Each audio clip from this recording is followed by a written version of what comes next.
नमस्कार बाळांनो, आज आपण इयत्ता 9वीची जी डॉक्टर होमी भाभा बालवैज्ञानिक स्पर्धा परीक्षा होणार आहे 8 तारखेला येत्या, त्याची आपण 2023ची प्रश्नपत्रिका सोडून घेणार आहोत.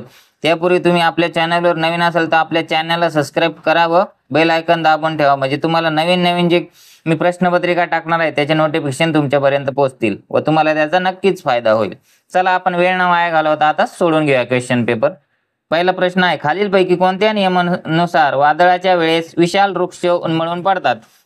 तर न्यूटनचा गतिविषयक पहिला नियम आहे का, न्यूटनचा गतिविषयक दुसरा नियम, न्यूटनचा गतिविषयक तिसरा नियम आणि न्यूटनचा गुरुत्वाकर्षणचा नियम? तर बरोबर उत्तर आहे न्यूटनचा गतिविषयक दुसरा नियम आहे हा. पुढचा प्रश्न आहे, दोन प्रभारित पदार्थामधील स्थितिक विद्युत बल खालीलपैकी कोणत्या घटकावर अवलंबून असते? एक्स त्या पदार्थामधील अंतर, वाय आहे त्या पदार्थावरील प्रभाराचे मूल्य आणि झेड आहे पदार्थाचे वस्तुमापन. तर काय असेल बरं उत्तर? तर उत्तर आहे एक्स आणि वाय त्या पदार्थामधील अंतर आणि त्या पदार्थावरील प्रभाराचे मूल्य. पर्याय क्रमांक 1 आपला बरोबर आहे. पुढचा प्रश्न, खालील आकृतीत शीत प्रदेशातील जलाशय दाखविला आहे, त्याचा संदर्भात सत्य विधाने ओळखायचे तुम्हाला. आता इथं विधान दिले तुम्हाला 4. पहिला आहे, जलाशयात टी या पातळीला पाण्याची घनता सर्वाधिक असेल. पी आहे, या पातळीला पाणी सर्वाधिक आकुंचन पावते. तिसरा पर्याय आहे, जलाशयातील पाण्याचा आकारमानाचा उतरता क्रम TRQSP असा असेल. आणि चौथा आहे, जलाशयातील पाण्याचा घनतेचा चढता क्रम PSQRT असा असेल. तर पर्याय क्रमांक बरोबर आहे आपला ए. 1 आणि 4 विधान बरोबर आहे. जलाशयात टी या पातळीला पाण्याची घनता सर्वाधिक असते आणि म्हणजे 4 डिग्री सेल्सिअसला पाण्याची घनता खूप असते आणि जलाशयातील पाण्याचा घनतेचा चढता क्रम PSQRT असा असेल, म्हणजे वरून खाली घनता त्याची जास्त असेल. हे त्याचं झालं उत्तर. आता पुढचा प्रश्न बघूया आपण. प्रश्न क्रमांक 4 आहे, चुंबकीय बल रेषांच्या संदर्भात खालीलपैकी अचूक आकृत्यांची जोडी ओळखा. आता इथं तुम्हाला साऊथ आणि नॉर्थ आणि साऊथ, नॉर्थ आणि साऊथ आणि साऊथ आणि नॉर्थ असे तुम्हाला नाही काय ना 4 पर्याय दिलेले. तर बरोबरचा पर्याय तुम्हाला ओळखायचा आहे. आता कोण सांगू शकतं बरं बरोबरचा पर्याय काय असेल? तर पर्याय क्रमांक डी हा बरोबर आहे. पी आणि आर, पी मध्ये साऊथ आणि नॉर्थ आणि इथं नॉर्थ आणि साऊथ. तर ही अचूक जोडी आहे चुंबकीय बल रेषेची. आता पुढचा प्रश्न बघूया आपण. आता 5 नंबरचा प्रश्न आहे, तापमान श्रेणीच्या संदर्भात खालील सहसंबंध पूर्ण करा. आता 32 degree Fahrenheit is equal to 0 degree Celsius आहे. तर -40 डिग्री फॅरेनहाइट म्हणल्यावर किती येईल? तर त्याचं उत्तर आहे 40 डिग्री सेल्सिअस -40. पर्याय क्रमांक 1 बरोबर आहे. आता याचं कसं आलंय उत्तर ते सांगतो तुम्हाला. फॉर्म्युला इथं शॉर्टकट मध्ये लिहून देतो मी. F-32 divided by 9 equal to C divide by 5. C म्हणजे डिग्री सेल्सिअस आणि F म्हणजे फॅरेनहाइट. ठीक आहे, सोडवणार पुढे आपण. -40 डी ची व्हॅल्यू किती आहे? -40 आहे आणि -32 divide by 9 equal to C divide by 5. C for centigrade. पुढे याचं काय होईल? 5 इंटू -72 -40 आणि -32 किती झालं? 72 झालं into 5 divide by 9 equal to C. हे जर तुम्ही कॅल्क्युलेशन केलं तर उत्तर येतं आपलं -40 डिग्री. अशा प्रकारे याचा फॉर्म्युला आहे. तुम्ही नंतर बघून घ्या. आता आपण नेक्स्ट क्वेश्चन कडे जाऊया. प्रश्न क्रमांक 6 आहे, वेगळा घटक ओळखायचा आहे तुम्हाला. तुतारी, सनाई, बासरी आणि खंजिरी. तर इथं नाही काय ना तुम्हाला पर्याय दिलेले. कोणता पर्याय बरोबर आहे? खंजिरी. आता कशामुळे त्याचं तुम्हाला शॉर्टकट मध्ये सांगतो माहिती.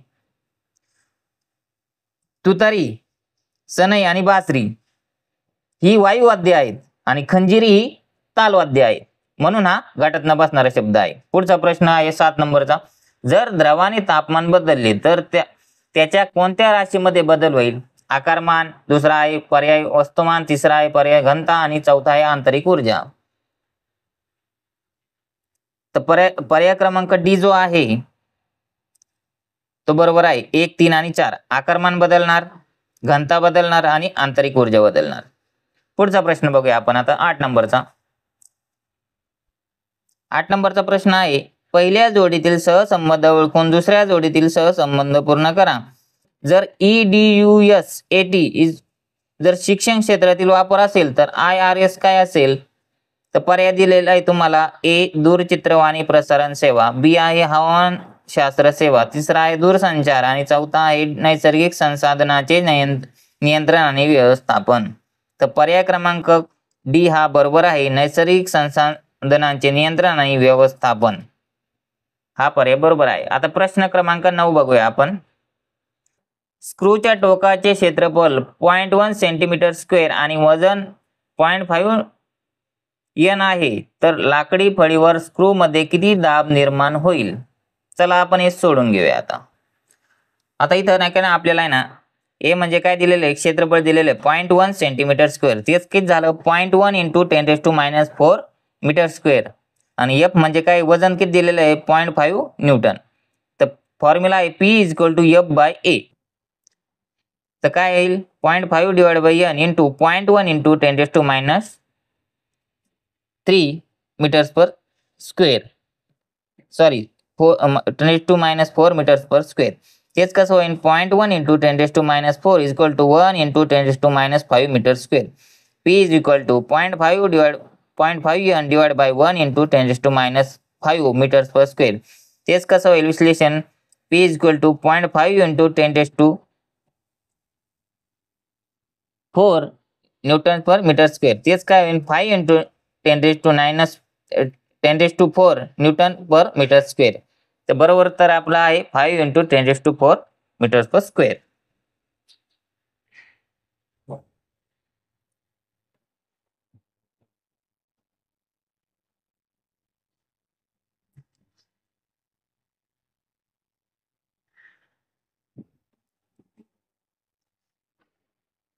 आता पुढचा प्रश्न आहे प्रश्न क्रमांक 10.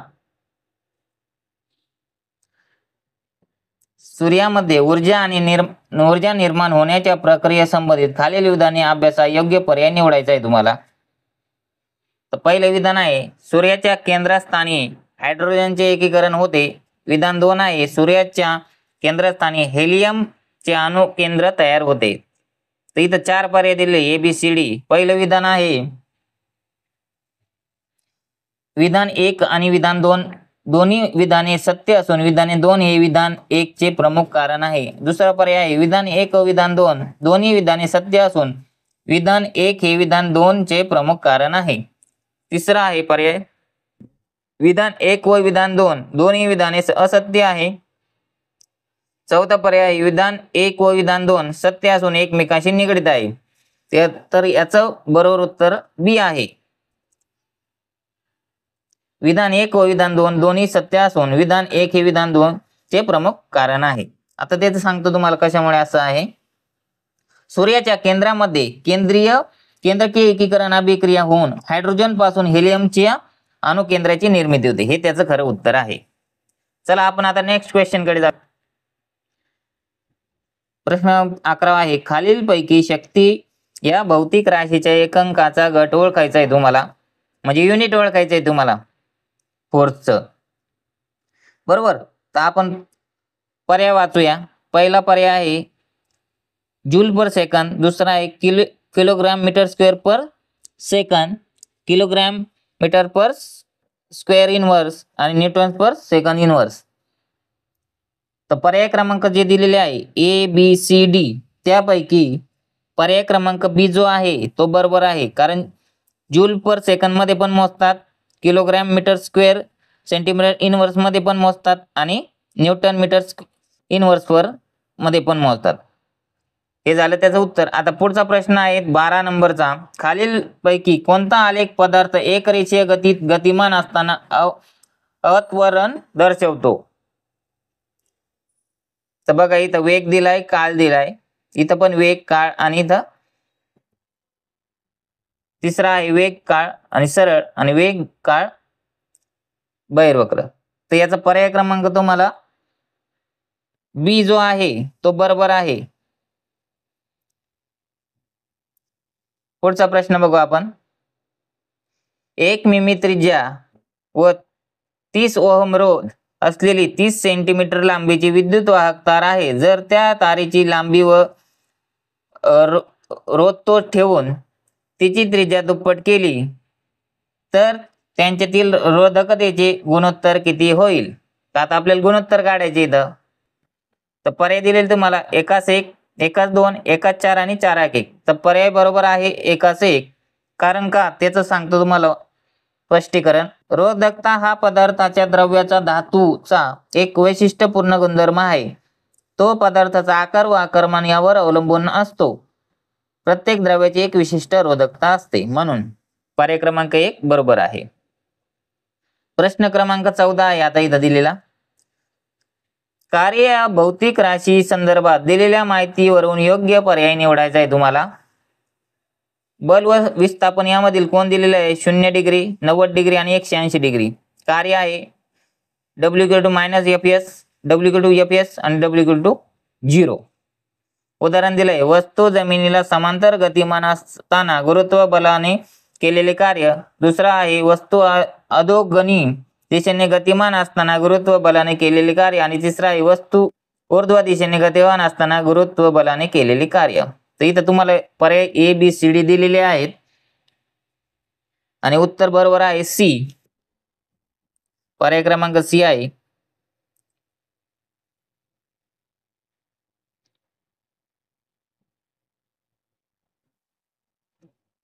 पुढचा प्रश्न बघू आपण आता. अंतर्गोल आरशासमोर वस्तू नाभीय अंतराच्या चौपट अंतरावर ठेवली असता तिची प्रतिमा कोठे तयार होईल? आता याचं स्पष्टीकरण बघूया आपण.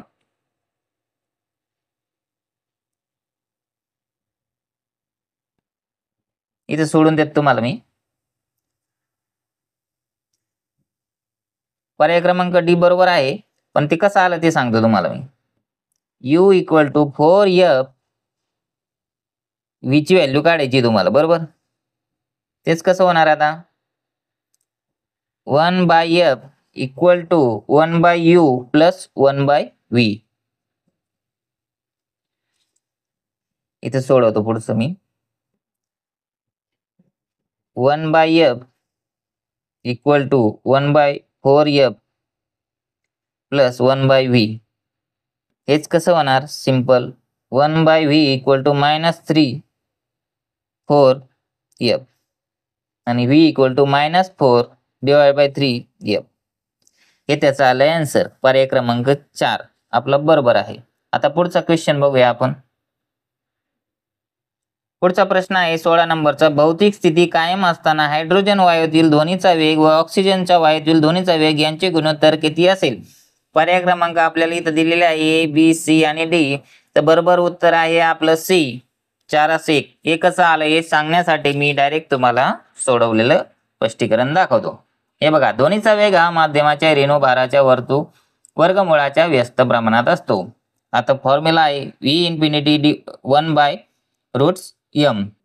हेच असं सोडवलंय आणि डायरेक्ट तुम्हाला आन्सर इथं आलेला आहे 4/1. हे तुम्ही बघू शकता आणि सोडवू शकता. आता आपण नेक्स्ट क्वेश्चन कडे जाऊया. 17 नंबरचा क्वेश्चन आहे. गतिमान वस्तूच्या चाल व वेग या संबंधी खालीलपैकी कोणते विधान सत्य आहे? गतिमान वस्तूचा वेग म्हणजे तिची विशिष्ट दिशेची चाल होय. B आहे गतिमान वस्तूचा वेग म्हणजे वेग हा नेहमी तिच्या चालीपेक्षा जास्त असतो. तिसरा आहे गतिमान वस्तूची चाल ही नेहमी तिच्या वेगापेक्षा जास्त असते. आणि D पर्याय आहे गतिमान वस्तूची चाल म्हणजे तिचा विशिष्ट दिशेने असलेला वेग होय. तर याचं बरोबर उत्तर आहे आपलं A. गतिमान वस्तूचा वेग म्हणजे तिची विशिष्ट दिशेतील चाल होय. प्रश्न क्रमांक 18 आहे.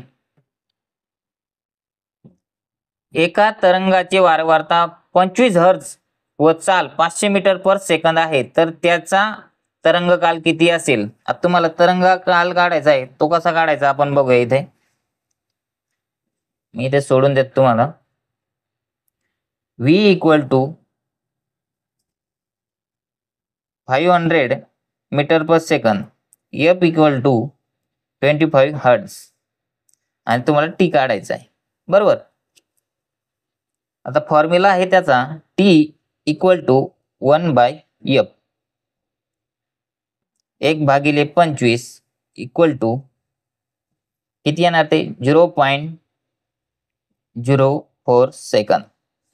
तर पर्याय क्रमांक जो 4 आहे तो बरोबर आहे. आता पुढे बघूया आपण 19 नंबरचा क्वेश्चन. खालील दिलेल्या माहिती संदर्भात योग्य पर्याय निवडायचा तुम्हाला. संगणकात वापरलेला भाग, संगणकाचा आकार आणि विजेचा वापर. व्होल्ट व्हॅक्यूम ट्यूब्स आहेत, मध्यम आकार आहे त्याचा आणि विजेची अत्यंत कमी वापर आहे तिथे. ट्रान्झिस्टर आहे, खूप मोठा आकार आहे आणि विजेचा मध्यम वापर आहे. आणि इंटिग्रेटेड सर्किट आहे म्हणजे IC, लहान आकार आहे आणि विजेचा खूपच जास्त वापर आहे. तर तुम्हाला नाही काय ना बरोबरचा सिक्वेन्स लावायचा आहे तिथे. बी हा पर्याय बरोबर आहे. आता तो कसा ते बघूया आपण. एकचा पर्याय हो बा व्हॅक्यूम ट्यूब्स आहे, खूप मोठा आकार आहे त्याचा बरं का, आणि विजेचा खूप जास्त वापर होतो. दुसरा आहे ट्रान्झिस्टर, मध्यम आकार आहे त्याचा आणि विजेचा मध्यम वापर होतो. तिसरा आहे इंटिग्रेटेड सर्किट आहे, लहान आकार आहे त्याचा आणि विजेचा अत्यंत कमी वापर होतो. अशा प्रकारे बी पर्याय आपला बरोबर आलेला आहे. आता प्रश्न क्रमांक 20 बघूया. दुर्बिणीच्या संदर्भातील प्रभाव आकृतीचे निरीक्षण करून PQRS बाबत अचूक पर्याय ओळखायचा आहे तुम्हाला.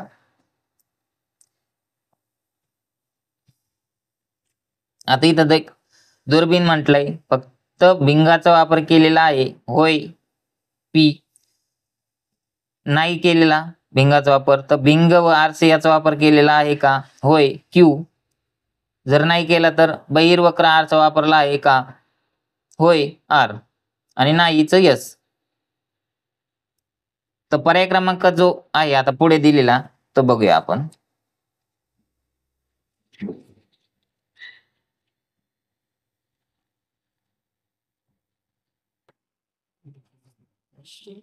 तर पर्याय दिलेले आहेत त्यांनी.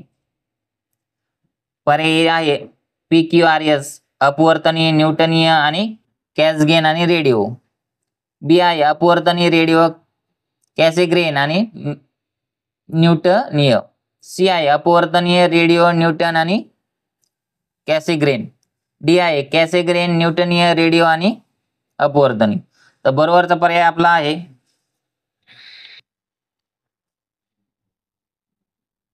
ए, अपवर्ती, न्यूटनीय आणि कॅसेग्रेन आणि रेडिओ असा त्याचा रोल आहे. पुढचा 21 नंबरचा प्रश्न.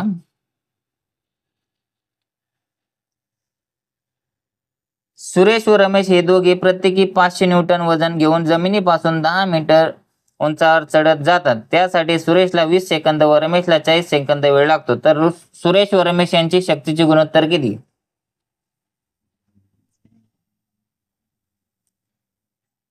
तर पर्याय क्रमांक बी हा बरोबर आहे. एकाच 2 आहे, कारण एकाला 20 सेकंद लागतात आणि एकाला 40 सेकंद.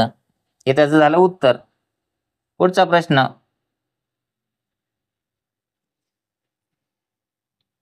बावीस नंबरचा प्रश्न बघा आपण. सोबतच्या परिपथाचा आकृतीतील माहितीच्या आधारे विद्युतधारा I1 आणि I2 याचे गुणोत्तर किती? प्रश्न क्रमांक जो 22 आहे इथं तुम्हाला सर्किट दिलंय आणि पर्याय क्रमांक बी हा बरोबर आहे. 3:2 आहे गुणोत्तर. ते कसं आलं ते बघूया आपण. R1 इक्वल टू 4 ओम आहे आणि R2 इक्वल टू 6 ओम आहे, बरोबर.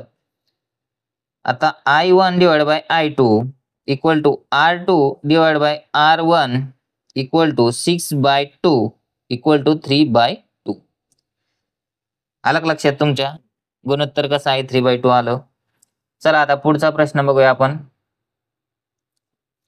खालीलपैकी संगणकातील डेटा ट्रान्सफर करण्यासाठी वापरले जाणारे सर्वात लहान नेटवर्क कोणते? वॅन, मॅन, पॅन आणि लॅन. तर कोणतं वापरतो आपण? पॅन वापरतो. आता 24 नंबरचा प्रश्न बघूया आपण.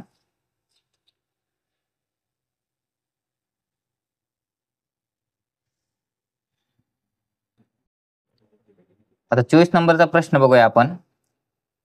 AB, BC आणि AC हे 3 समान आकाराचे सपाट आरसे आकृतीत दाखवल्याप्रमाणे ठेवले आहेत.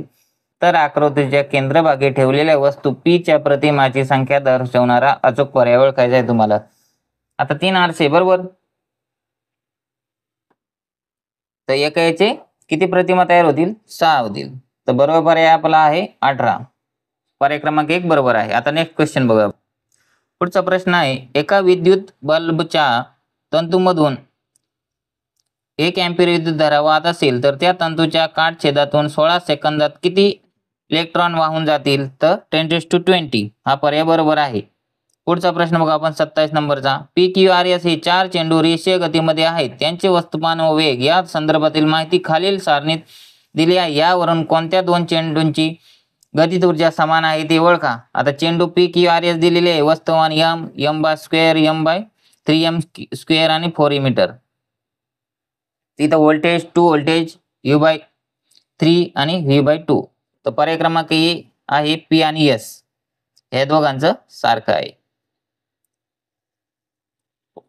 पुढचा प्रश्न बघू आपण आता. 28 नंबरचा क्वेश्चन आहे आपला. 22 डिग्री सेल्सिअस तापमानाला प्रतिध्वनी सुस्पष्ट ऐकू येण्यासाठी खालीलपैकी कोणते घटक आवश्यक असतात? तर पहिला आहे परिवर्तित ध्वनी 0.1 सेकंदापेक्षा कमी वेळात ऐकू आला पाहिजे. दुसरा आहे परिवर्तित ध्वनी 0.1 सेकंदापेक्षा जास्त वेळाने ऐकू आला पाहिजे. तिसरा आहे ध्वनी स्रोत व ध्वनी परावर्तक यामधील किमान अंतर 34.4 मीटर असावे लागते. चौथा प्रश्न आहे, ध्वनी स्रोत व ध्वनी परावर्तक यांच्यातील किमान अंतर 17.2 मीटर असावे लागते. प्रश्न 5वा आहे, ध्वनी स्रोत व ध्वनी परावर्तक यांच्यातील किमान अंतर 172 मीटर असावे लागते. तर पर्याय क्रमांक जो डी आहे तो बरोबर आहे. म्हणजे विधान 2 आणि विधान 4 हे बरोबर आहे. विधान 2 काय आहे? परिवर्तित ध्वनी 0.1 सेकंदापेक्षा जास्त वेळाने ऐकू आला पाहिजे. आणि चौथा आहे ध्वनी स्रोत व ध्वनी परावर्तक यांच्यातील किमान अंतर 17.2 मीटर असे लागते. आता पुढचा प्रश्न आहे 29 नंबरचा. काचेच्या एकाच पोकळ गोलापासून 3 गोलीय आरसे बनवले आहेत, तर त्या गोलीय आरशामध्ये खालीलपैकी कोणता घटक सामायिक नसेल म्हणलंय. ए आहे वक्रता केंद्र, बी आहे वक्रता त्रिज्या, सी आहे ध्रुव आणि नाभी अंतर. तर नाभी अंतर हा घटक सामायिक नसेल. पुढचा प्रश्न आहे, समान वस्तुमान आणि भिन्न वेग असलेले 2 पदार्थ परस्परावर आदळतात तर संवेग अक्षयते संबंधित खालीलपैकी कोणते समीकरण अचूक आहे? तर पहिलं समीकरण अचूक आहे u1 + v1 = u2 + v2. तर पुढचा प्रश्न बघूया आपण 31 नंबर. मातीचा सामूह काढण्यासाठी पाणी व मातीचे योग्य आवश्यक प्रमाण किती असते? तर 1:2 असते. हा त्याचा बरोबर पर्याय आहे. पुढे आहे, भारतातील कोणती अणुभट्टी सर्वप्रथम कार्यान्वित झाली? तर अप्सरा ह्या नावाची पहिली अणुभट्टी आपली कार्यान्वित झाली. पुढचा प्रश्न आहे 33 नंबरचा. 23 कॅरेट सोन्यामध्ये किती टक्के सोने असते? तर 95.83% सोने असते. आता 34 नंबर. दुष्पेन पाणी सुपेन करण्यासाठी धुण्याच्या सोड्याबरोबर खालीलपैकी कोणते पदार्थ वापरले जातात? तर अमोनिया आहे, बोरॅक्स आहे, विरी गेलेला चुना आहे आणि कॅल्शियम कार्बोनेट आहे. तर पर्याय क्रमांक बोरॅक्स आणि विरी गेलेला चुना म्हणजे बी हा पर्याय बरोबर आहे. आता 35 नंबर पर्याय आहे, खालील दिलेल्या द्रावणांच्या त्यांच्या सामूनुसार उतरत्या क्रमाने मांडणीचा अचूक पर्याय तुम्हाला निवडायचा आहे. तर उतरता क्रम तुम्हाला डायरेक्ट मी सांगतो. रक्त, आम्लवर्षा, विनेगर आणि जठरस. तर रक्ताचा pH असतो 7.5. त्यानंतर आम्लवर्षाचा असतो 4.0. त्यानंतर विनेगरचा असतो 2.5 आणि जठरसचा असतो 1.5. हा झाला उतरता क्रम. तर पर्याय क्रमांक सी आपला बरोबर आहे. तर पुढचा प्रश्न क्रमांक बघू आपण 36 नंबर. 36 नंबरचा प्रश्न आहे आपला, सहसंबंध पूर्ण करायचा आहे तुम्हाला. बिटयुमिनस कशासाठी वापरतो? तर स्टील उद्योगात उपयोग होतो त्याचा. आणि फुलरिन कशासाठी वापरतो? विद्युत निर्मितीसाठी उपयोग होतो, घरगुती इंधन म्हणून उपयोग होतो, विसंवाहक म्हणून उपयोग होतो आणि रंग व पॉलिश तयार करण्यासाठी उपयोग होतो. तर उत्तर बरोबर आहे, विद्युत निर्मितीसाठी उपयोग होतो त्याचा. आता 37 नंबरचा पर्याय आहे, प्रयोगशाळेत कार्बन डायऑक्साईड वायू तयार करण्यासाठी खालीलपैकी कोणती आकृती अचूक आहे? तर जी पहिली आकृती तीच अचूक आहे.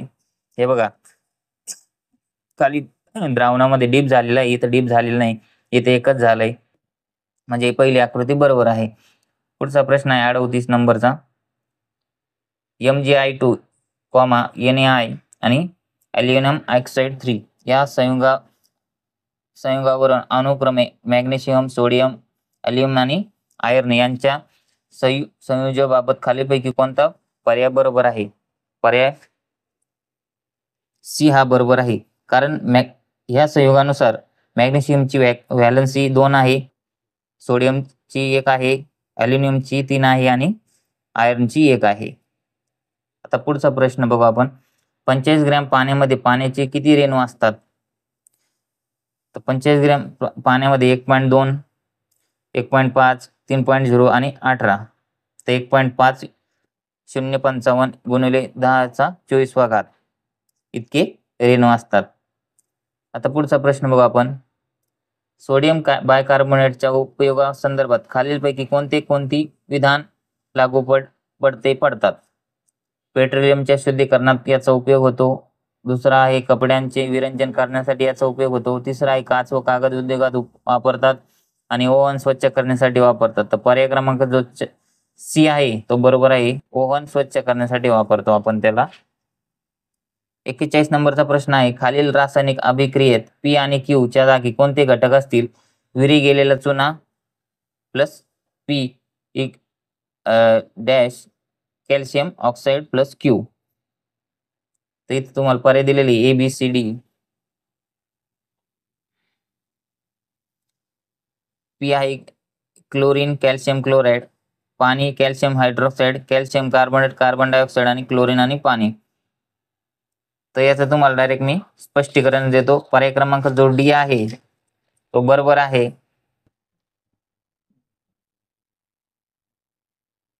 तो कसा? त्याचं इथं जस्टिफिकेशन देतो मी लगेच तुम्हाला. हे बघा स्पष्टीकरण. विरी गेलेलं चुना प्लस क्लोरीन वापरला. इथं खाली नाही का त्याचं सूत्र दिलेलं आहे. आणि काय तयार होतं? कॅल्शियम ऑक्साईड प्लस पाणी तयार होतं. अशा प्रकारे त्याचं विश्लेषण आहे. आता आपण पुढचा प्रश्न बघूया 42 नंबरचा. आता पुढचा प्रश्न आपला काय आहे? H2SO4 च्या किती ग्रॅम मध्ये H2SO4 चे 1.55 इंटू 10⁻23 रेणू असतात? तर किती असतात बाळांनो?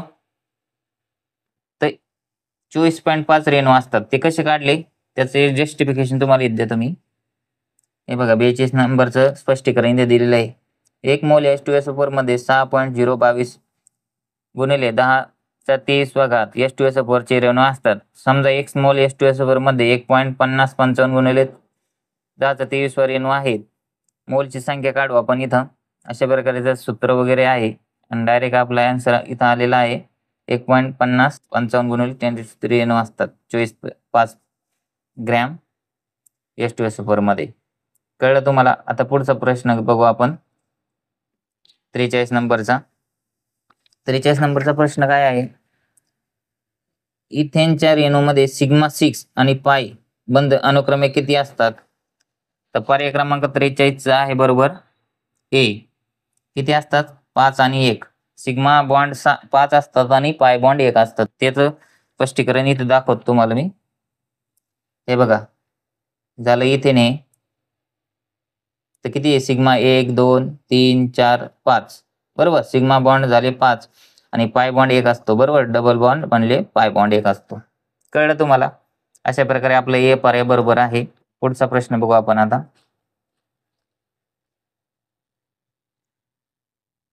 पुढचा प्रश्न आहे 44 नंबरचा. परिवर्ती संयोजनेनुसार मूलद्रव्याचा वेगळा गट ओळखायचा आहे तुम्हाला.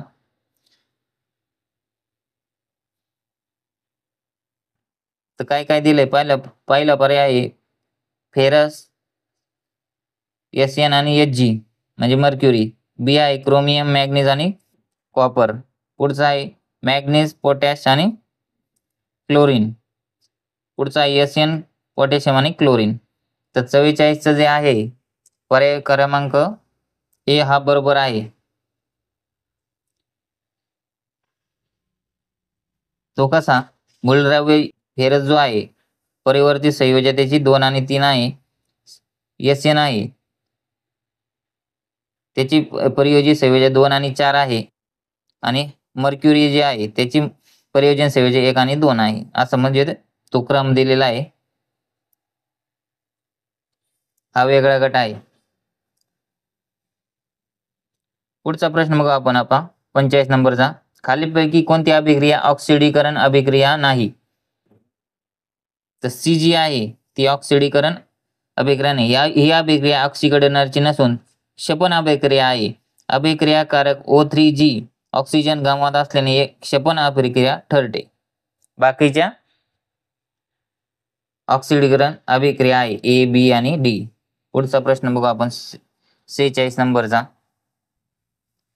46 नंबरचा प्रश्न आहे, स्थायीरूप CO2 वरील दाब एक वातावरणीय दाबापर्यंत कमी केल्यास काय होईल? ए आहे त्याचे द्रवात रूपांतर होईल, बी आहे त्याचे एकदम वायूत रूपांतर होईल, तिसरा आहे तो स्थायीरूप अवस्थेत राहील आणि चौथा आहे त्याचे प्रथम द्रव अवस्थेत व नंतर वायू अवस्थेत रूपांतर होईल. पर्याय क्रमांक जो बी आहे तो स्थायीरूप अवस्थेत राहील. हा पर्याय क्रमांक बरोबर आहे. पुढचा 47 नंबरचा प्रश्न. नाही, इथं बी आहे त्याचे एकदम वायूत रूपांतर होईल. पर्याय क्रमांक बी हा बरोबर आहे. 27 नंबरचा प्रश्न बघू. यम या मूलद्रव्याच्या सल्फेटचे रेणूसूत्र M2SO4 (3) असे तर यम या मूलद्रव्याच्या नायट्राइडचे रेणूसूत्र खालीलपैकी कोणते असेल? 27 नंबर इथं पर्याय दिलेले तुम्हाला. ए आहे M2N, Mn2, Mn आणि M2N3. तर सी हे बरोबर आहे. Mn हे त्याचं मूलद्रव्याच्या नायट्राइडचे रेणूसूत्र राहील. पुढचा प्रश्न 48 नंबरचा बघू आपण. मूलद्रव्यांच्या संज्ञानुसार वेगळा घटक ओळखायचा. तुम्हाला सोडियम, सिलिकॉन, मॅग्नेशियम आणि ॲल्युमिनियम दिलेला आहे. तर वेगळा कोणता दिसतोय तुम्हाला घटक इथं? तर पर्याय क्रमांक 1 आहे सोडियम, सिलिकॉन, मॅग्नेशियम आणि ॲल्युमिनियम.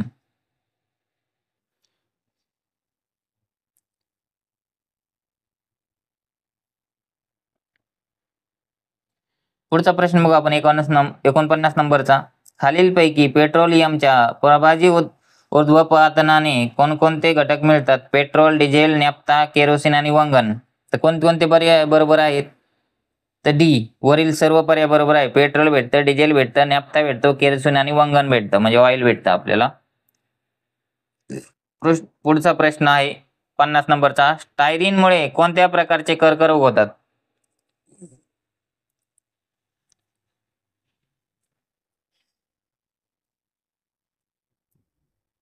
इथं दिलेले रक्ताचा, ल्युकेमिया, हाडांचा आणि लिम्फोमा. तर पर्याय क्रमांक 50 डी हे बरोबर आहे. कोणते होणार? ल्युकेमिया होणार आणि लिम्फोमा होणार. हे दोन पर्याय त्याचे बरोबर आहे. पुढचा प्रश्न बघू आपण. 50 नंबर झाला. आता 51 नंबरचा बघूया.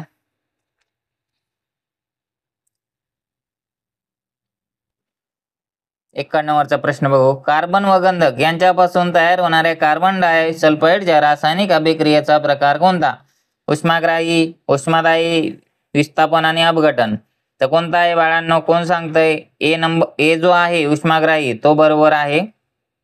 पुढचा 52 नंबरचा प्रश्न बघूया आपण. 1% बोर्डो मिश्रण तयार करताना मोरचूद, विरी गेलेला चुना व पाणी खालीलपैकी कोणत्या प्रमाणात लागते? तर कोणत्या प्रमाणात लागते? बी 1:1 आणि 100. म्हणजे की काय आहे? एक बोर्डो मिश्रण तयार करताना मोरचूद हा समजा 1% घ्यायचा, विरी 1% आणि विरी गेलेला चुना 1:1 आणि 100 असं घ्यायचं पाण्याचं प्रमाण. पुढचा 53 नंबरचा प्रश्न बघूया आपण. सोडियम क्लोराईडला अतिउच्च स्थिरता प्राप्त होण्याची कारणे पुढीलपैकी कोणती आहे? 53 नंबरचा प्रश्न आहे आपला. तर पर्याय दिलेले आहे आपल्याला इथे. सोडियम प्लस व क्लोरीन मायनस या दोन्ही आयनामध्ये बाह्यतम कवच हे अपूर्ण अष्टक असते. दुसरा आहे ते स्थायीरूप स्फटिक असून त्याचा द्रवणांक उच्च आहे. तिसरा आहे सोडियम प्लस क्लोरीन या विरुद्ध प्रभारित आयनामध्ये आयनिक बंध तयार होतो. आणि यस ते निसर्गतः समुद्रात मिळते. तर पर्याय क्रमांक जो पी आहे 1 नंबरचा पी आणि आर तो बरोबर आहे. सोडियम प्लस आणि क्लोरीन मायनस या दोन्ही आयनामध्ये बाह्यतम कवच हे अपूर्ण अष्टक असते आणि सोडियम प्लस व क्लोरीन मायनस या विरुद्ध प्रभारित आयनामध्ये आयनिक संबंध तयार होतो. हे त्याचं उत्तर झालं. आता 54 नंबर प्रश्न बघूया आपण. पी, क्यू, आर आणि एस या 4 मूलद्रव्यांचे अंक अनुक्रमे 1, 8, 10 आणि 12 आहेत. यापैकी कोणकोणत्या 2 मूलद्रव्यामध्ये अभिक्रिया होऊन आयनिक संयुगे तयार होऊ शकतील? कोण सांगतंय? तर याचं पण उत्तर हे आहे पी आणि एस. पीचं 1 आहे आणि एसचं 12 आहे. म्हणजे पर्याय क्रमांक 1 आहे आणि दुसरं काय आहे? क्यू आणि एस यामध्ये एक रासायनिक अभिक्रिया होऊन संयुगे तयार होतील. ए हा पर्याय बरोबर आहे. आता पुढचा प्रश्न बघू आपण 55 नंबरचा. खालील वेन आकृतीत यम ही मूलद्रव्याचे ऑक्साईड असून पी व क्यू ही अनुक्रमे आम्लधर्मी व आम्लारीधर्मी ऑक्साइड्स आहेत. तर पी, क्यू, आर आणि एस यांचे अचूक उदाहरण दर्शवणारा पर्याय कोणता आहे? आता अचूक उदाहरण दर्शवणारा पर्याय पाहिजे आपल्याला. इथं पर्याय दिलेले ए, बी, सी आणि डी. तर पर्याय क्रमांक जो 55 आहे बी हा बरोबर आहे. कारण आम्लधर्मी ऑक्साईड पी CO2 आहे. आम्लारीधर्मी ऑक्साईड मॅग्नीज ऑक्साईड आहे. नंतर उभयधर्मी ऑक्साईड आर ॲल्युमिनियम ऑक्साईड आहे आणि उदासीन ऑक्साईड हा एस म्हणजे नायट्रोजन ऑक्साईड आहे. म्हणून पर्याय क्रमांक हा आपला बरोबर आहे. आता 56 नंबरचा प्रश्न बघूया. पुढचा प्रश्न बघा आपण. NaOH बाबत पुढीलपैकी कोणते विधान सत्य आहे? ते गंधहीन आहे. दुसरं आहे ते पाण्यामध्ये द्रावणीय आहे परंतु ग्लिसरॉल व इथेनॉल मध्ये अद्रावणीय आहे. तिसरं आहे ते शुद्ध स्वरूपात पांढऱ्या रंगाच्या स्फटिक रूप स्थायू आहे. आणि चौथा आहे ते पाण्यात टाकले असता मिश्रण थंड होते. तर पर्याय क्रमांक सी जो आहे तो बरोबर आहे. पहिलं काय आहे ते गंधहीन आहे आणि तिसरा आहे ते शुद्ध स्वरूपात पांढऱ्या रंगाच्या स्फटिक रूप स्थायू मध्ये आहे. आता 57 नंबरचा प्रश्न बघू आपण. योग्य जोड्या लावा. प्रकार दिलेला आहे हिरा, ग्रॅफाइट आणि फ्लोरीन दिलेलं आहे तुम्हाला. स्वरूप आणि गुणधर्म त्यांचा दिलेला आहे. स्वरूप आहे षटकोनी आहे, बॅकीबॉल आहे, चतुष्कोनी आहे आणि कार्बन डायसल्फाइड मध्ये द्रावणीय आहे किंवा आहे कोणत्या द्रावणात द्रावणीय नाही आणि बहुतेक द्रावकात द्रावणीय नाही. तर पर्याय क्रमांक जो बी आहे 57चा ना 57चा ए आहे बरोबर. म्हणजे आय आहे. झेड काय आहे? चतुष्कोनी आहे हिरा बरोबर. नंतर काय आहे दुसऱ्याचं ग्राफाइट काय आहे? एक षटकोनी आहे बरोबर. आणि आर त्याचा पर्याय बहुतेक द्रावकात द्रावणीय नाही येतो. आणि तिसरा आहे फ्लोरीन बकीबॉल आहे तो स्वरूप त्याचं बकीबॉल आहे. आणि पी म्हणजे कार्बन डायसल्फाइड मध्ये द्रावणीय आहे. हे झालं त्याला उत्तर. आता 8 नंबरचा प्रश्न बघू आपण. खालीलपैकी कोणत्या जोड्या सत्य नाहीत? इथं तुम्हाला नैसर्गिक स्रोत दिले आणि आम्ल दिलेले आहेत. तर पहिला आहे टोमॅटो सायट्रिक आम्ल आहे, लाल मुंगी, दूध, व्हिनेगर आणि संत्रे. तर याच्यातले नाही काय ना सत्य जोड्या नाहीत ते ओळखायचे तुम्हाला. टोमॅटो हा ऑक्झॅलिक आम्ल आहे, लाल मुंगी फॅरेमिक आम्ल आहे आणि संत्रे सायट्रिक आम्ल आहे. इथं पर्याय क्रमांक बी जो दिलाय तो सत्य नाहीये. पहिलं, दुसरं आणि चौथं पहिलं, दुसरं आणि पाचवं हे चुकीचं दिलेलं आहे तुम्हाला. कळलं तुम्हाला? आता पुढचा प्रश्न. घन 17 मधील मूलद्रव्यांना हायड्रोजन मूलद्रव्ये का म्हणतात? 59 नंबरचा प्रश्न आहे. त्याचं उत्तर आहे सी. ते क्षार निर्माण करतात. कळलं तुम्हाला? आता पुढचा प्रश्न बघू आपण. 60 नंबरचा प्रश्न आहे. खालील विधाने काळजीपूर्वक वाचा आणि दिलेल्या पर्यायापैकी अचूक पर्याय निवडायचा आहे तुम्हाला. विधान एक आहे मिथेन हा सर्वात लहान हायड्रोकार्बन आहे. दुसरे विधान आहे मिथेनचा उपयोग घरगुती इंधन म्हणून करतात. इथं पर्याय दिलेले आहेत तुम्हाला ABCD. तर जो बी पर्याय आहे दोन्ही विधाने सत्य असून विधान 1 हे विधान 2 चे कारण आहे. कळलं तुम्हाला? मी बाकीचं वाचत नाही. पुढचा प्रश्न आहे. खालीलपैकी कोणत्या वनस्पतींना जमिनी वाढविणारी मुळे व जमिनीच्या वरील खोडावर वाढणारी आर्तुक मूळ अशी 2 प्रकारची मुळे असतात? कोण सांगते बरं? आता इथं सोपा प्रश्न आहे 61 नंबरचा. तर सी हा उत्तर बरोबर आहे, पर्याय ऊस व बांबू. पुढचा 62 नंबर प्रश्न, पाचकरस स्रवणाऱ्या ग्रंथीनुसार वेगळा घटक ओळखायचा आहे तुम्हाला. 62 नंबरचा पर्याय आहे पर्याय क्रमांक डी, पेप्सिन हा बरोबर आहे. 63 नंबरचा प्रश्न बघूया आपण. आकृती दिलेली तुम्हाला इथं. आकृतीत मानवी शरीरातील खालील दिलेले विविध पेशीपैकी आकाराने सर्वात लहान पेशी कोणती ते ओळखायचे तुम्हाला. तर सर्वात लहान पेशी कोणती आहे इथं? कोण सांगतंय? तर डी नंबर. डी ची जी आकृती आहे ती बरोबर आहे. पुढचा प्रश्न बघूया आपण 64 नंबरचा. खालीलपैकी कोणते सजीव मोनेरा सृष्टीत आहेत? इथं पर्याय दिलेले आहे तुम्हाला.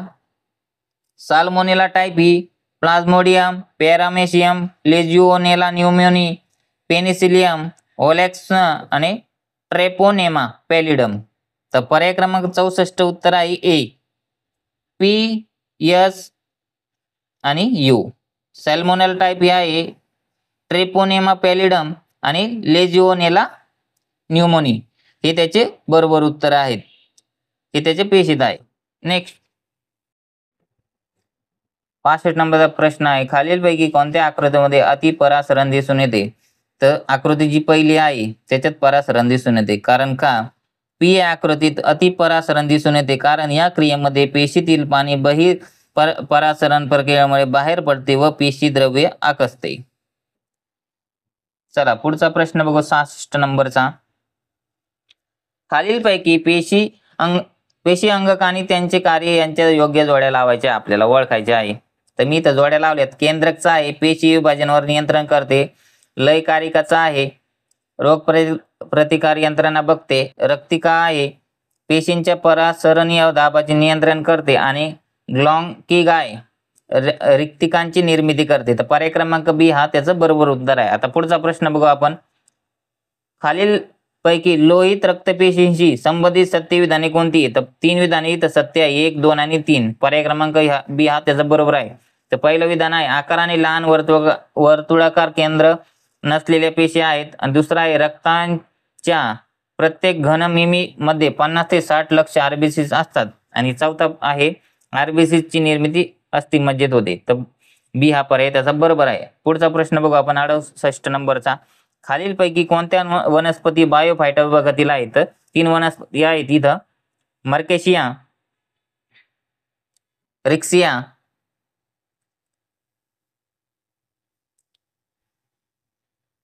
आणि रिक्सिया या बायोफायटा विभागातील आहेत. आता 69 नंबरचा प्रश्न बघूया आपण. 69 नंबरचा प्रश्न आहे, खालील 20 प्रश्नातील PQRS च्या संदर्भात अचूक पर्याय निवडायचा आहे. हृदयाच्या आकुंचनाच्या वेळी जो दाब नोंदविला जातो त्याला P व प्रसरणाच्या वेळी नोंदवल्या जाणारा दाबास Q असे म्हणतात. निरोगी माणसाचा रक्तदाब सुमारे R मर्क्युरीच्या स्तंभा एवढा असतो. उच्च रक्तदाब SMM/Hg पेक्षा जास्त असतो. पर्याय दिलेले आहेत तुम्हाला. तर डी जो पर्याय आहे तो बरोबर आहे. सिस्टोलिक दाब, डायस्टोलिक दाब 120/80 आणि 139/89 mm/Hg हे त्याचं उत्तर आहे. आता पुढचा प्रश्न बघू आपण 70 नंबरचा. खालील दिलेल्या आकृत्यांचे निरीक्षण करून PQRS चा योग्य क्रम तुम्हाला ओळखायचा आहे. इथं तुम्हाला नाही काय ना पर्याय दिलेले आहेत वेगवेगळे. पर्याय A, B आणि C दिलेले आहेत. त्यामध्ये बरोबर पर्याय हा आपला ए आहे. न्यूट्रोफिल, इओसोनोफिल आणि मोनोसाइट आणि बेसिफिल असा त्याचा क्रम आहे. पुढचा प्रश्न आहे 71 नंबरचा. बायोरिएक्टर खालीलपैकी कोणत्या प्रक्रियेत फायदेशीर ठरतो? कीड रोधक जनुकांचे रोपांची निर्मिती, जनुकीय सुधारित वाण आणि कोरच्या निर्मिती. तर कोणता पर्याय बरोबर आहे? तर बी पर्याय बरोबर आहे. रोपांची निर्मितीसाठी त्याचा उपयोग होतो. आता पुढचा प्रश्न बघू आपण 72 नंबरचा प्रश्न बघू आपण. क्लाइन फेल्टर सिंड्रोम विकारासंदर्भात खालीलपैकी कोणते विधान असत्य आहे? ए आहे यामध्ये गुणसूत्रांची संख्या 44 + XXY एवढी असते. बी आहे यामध्ये 44 + 1 अशी गुणसूत्रे असतात. सी आहे या विकारामुळे पुरुष प्रजननक्षम राहत नाही. आणि डी आहे या विकारात पुरुषांमध्ये एक X गुणसूत्र अधिक असते. तर 72 नंबरचा प्रश्नाचं उत्तर बी हा क्रमांक बरोबर, पर्याय बरोबर आहे. कारण यामध्ये दिलेल्या विधानापैकी बी हे विधान असत्य आहे, कारण ते टर्नर सिंड्रोमचे लक्षण आहे, तर उर्वरित विधाने क्लाइड फेल्टर सिंड्रोमचे लक्षणे आहेत. म्हणजे एकच चुकीचा आहे पर्याय तो. पुढचा प्रश्न आहे, लाळ निर्मिती करणे हे आकृतीतील कोणत्या भागाचे कार्य आहे?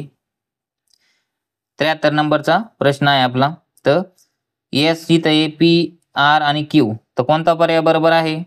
तर 73 नंबरचा डी,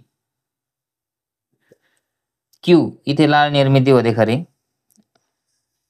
मेंदूच्या खाली घशामध्ये. पुढे 74 नंबरचा प्रश्न बघू आपण. कचऱ्याच्या वर्गीकरणाच्या स्रोताबाबतचा अचूक पर्याय ओळखायचा आहे तुम्हाला. तर इथं कचऱ्याचे वर्गीकरण दिले. घरगुती कचरा आहे का, औद्योगिक कचरा आहे का, इलेक्ट्रॉनिक कचरा आहे का, आण्विक कचरा आहे का, आणि कचरा जैववैद्यकीय आहे का? तर आपण याचं उत्तर बघूया पर्याय बघून.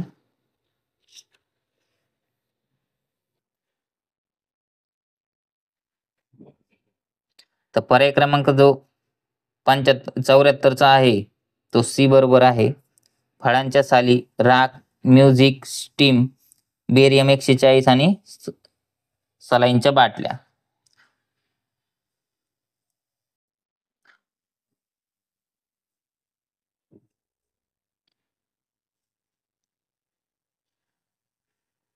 पुढचा प्रश्न बघू आपण 75 नंबरचा.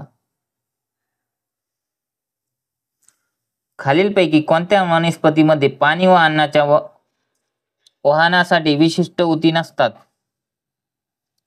पर्याय एडिएटम, एथोरस, एथोसिरॉस, लायकोपेडियम आणि मार्सेलिया. तर कोणता असतंय? बी, एथोसिरॉस हे त्याचं बरोबर उत्तर आहे. पुढचं 76. कोंबडी, गवत, मांजर, नाकतोडा यांच्यापासून तयार होणाऱ्या अन्न साखळीमध्ये अन्न घटक व ऊर्जेचे प्रमाण 25 कॅलरी, 100 कॅलरी, 10 कॅलरी आणि 70 कॅलरी यापैकी असेल तर कोंबडीमध्ये ऊर्जेचे प्रमाण किती असेल? कोण सांगतंय? तर पर्याय क्रमांक ए 25 कॅलरी असेल. पुढचा प्रश्न, रायझोबियम लसीकरणामुळे पुढीलपैकी कोणते फायदे होतात? पिकांना ऑक्सिजन व कार्बन डायऑक्साईडचा पुरवठा अधिक होतो. खतांचे दुष्परिणाम टाळले जातात. पिकांना नायट्रोजन पुरवठा करण्यास उपयुक्त ठरते आणि शेतकऱ्यांच्या उत्पादन खर्चात वाढ होते. तर पर्याय क्रमांक जो सी आहे तो बरोबर आहे. 2 आणि 3. खतांचे दुष्परिणाम टाळले जातात त्याने आणि पिकांना नायट्रोजन पुरवठा करण्यास उपयुक्त ठरते. 78 नंबरचा प्रश्न बघू आपण. खालीलपैकी कोणत्या शास्त्रज्ञांचा मान्सून प्रारूप व हवामानाचा अंदाज वर्तविण्याशी संबंधित आहे? इथं पर्याय दिलेले तुम्हाला. H. ब्लेनफोर्ड हे त्याचं हे जो आहे तो पर्याय बरोबर आहे, H. ब्लेनफोर्ड. दुसरा आहे वसंत गोवीकर आणि तिसरा आहे सर गिल्बर्ट ऑकर. हे 3 त्याच्या संदर्भात आहे वातावरणाच्या. पुढचा प्रश्न, खालीलपैकी कोणत्या वेळी मूलदाब जास्तीत जास्त पाणी वर ढकलण्याचे कार्य करतो? सकाळी 8 वाजता, दुपारी 12 वाजता, रात्री 9 वाजता आणि सायंकाळी 4:30 वाजता. तर काय याचं उत्तर? तर रात्री 9 वाजता. मूलदाबाचा परिणाम रात्रीच्या वेळी अधिक सर्वाधिक असतो म्हणून. पुढचा प्रश्न बघूया. 80 नंबरचा प्रश्न आहे, पुढीलपैकी PQR या संपर्कजन्य रोगाचे योग्य त्रिकूट ओळखायचे आहे तुम्हाला. आता मी डायरेक्ट उत्तर सांगतो तुम्हाला काय आहे त्याचं. पर्याय क्रमांक 1 बरोबर आहे. क्रूज, इन्फ्लुएन्झा आणि गोवर हे त्रिकूट आहे त्याचं. पुढचं 81 नंबरचा प्रश्न आहे, खालील चुकीची विधान तुम्हाला ओळखायचं आहे. तर याचं पण उत्तर मी डायरेक्ट सांगतो. सी 2, 3, 4 2, 3 आणि 4 ही चुकीची विधाने. जीएम सुधारित प्रजातीच्या वनस्पती प्रतिकूल परिस्थितीत वाढत नाहीत. जीएम सुधारित वाण तयार करताना त्यांच्या RNA मध्ये बदल घडवून आणला जातो. आणि चौथा आहे शेतकरी हल्ली मोठ्या प्रमाणात जीएम पिके घेत नाहीत. तर पर्याय क्रमांक सी हे चुकीचं विधान आहे. 82 नायट्रोजन स्थिरीकरणाच्या अनुषंगाने वेगळा घटक ओळखायचा आहे तुम्हाला. 82 नंबरचा प्रश्नाचं पण उत्तर मी सांगतो तुम्हाला. प्युट्रिफाइंग बॅक्टेरिया हे त्याचं उत्तर आहे. वेगळा घटक आहे, बाकीचे त्याच्या रिलेटेड आहे. पुढचं 83 नंबरचा प्रश्न आहे. ग्रंथी आणि त्यातून स्रवणारे संप्रेरक यांच्या जोड्यांतील सत्य जोड्या ओळखायच्या, म्हणजे बरोबरच्या जोड्या तुम्हाला ओळखायच्या आहे. तर याचं पण डी हे 2च जोड्या बरोबर आहे. कोणती? पहिल्याचं स्वादुपिंड ग्लुकोगॉन आणि अंडाशय हे इस्ट्रोजन आहे. बाकीचे चुकीच्या जोड्या आहेत. आता पुढचा प्रश्न बघूया आपण. सहसंबंध ओळखायचा. आता इथं आरबीसीची आयुर्मर्यादा 100 ते 170 दिवस आहे आणि WBCची आयुर्मर्यादा किती आहे मग कोण सांगतंय? 84 नंबरचा प्रश्न आहे. उत्तर हे आहे 12 ते 20 दिवसच आहे WBCची आयुर्मर्यादा. पुढचा प्रश्न 85 नंबरचा. कॅल्सिटोनिन हे संप्रेरक स्रवणारी ग्रंथी मानवी शरीरात कोठे असते? तर इथं पर्याय दिलेले कोण सांगतंय? तर श्वासनालाच्या दोन्ही बाजूस असते. हे त्याचं बरोबर उत्तर आहे. 86 नंबरचा प्रश्न बघूया आपण. खालीलपैकी कोणत्या ऊतीची रचना एकमेकांशी जोडलेल्या नळ्यांसारखी असून त्या पाणी व खनिजे यांच्या फक्त वरच्या दिशेस वहन करतात? तर डी यापैकी नाहीये उत्तर त्याचं. दृढ ऊती पण नाही आहे, स्थूल ऊती पण नाही आणि मूल ऊती पण नाही. पुढचा प्रश्न बघूया आपण आता. 87 नंबरचा. गुणसूत्रांच्या संख्येनुसार अचूक चढता क्रम दर्शवणारा पर्याय ओळखा. गोलकृमी, मका, बेडूक आणि बटाटा. तर हेच आहे, पहिलाच पर्याय बरोबर आहे. गोलकृमीचा 4 असतो, मकाचा नाही का 20 असतो, बेडूकचा 26 असतो आणि बटाट्याचा 48 असतो गुणसूत्रांचा क्रमांक. पुढचा प्रश्न 88. दिलेल्या वेन आकृतीचे निरीक्षण करून PQRST यांचा अचूक क्रम ओळखायचा आहे तुम्हाला. आता इथं मी डायरेक्ट तुम्हाला उत्तर सांगतोय. 88चं बी हे उत्तर बरोबर आहे. काय आहे? खार, घुबड, चिपांजी, गिधाड आणि जीवाणू. कळलं तुम्हाला अचूक क्रम? पुढचा प्रश्न बघू आपण आता. गोड्या पाण्यातील परिसंस्थेच्या घटकामधील आंतरक्रियेचा योग्य क्रम लावायचा इथं आपल्याला. आता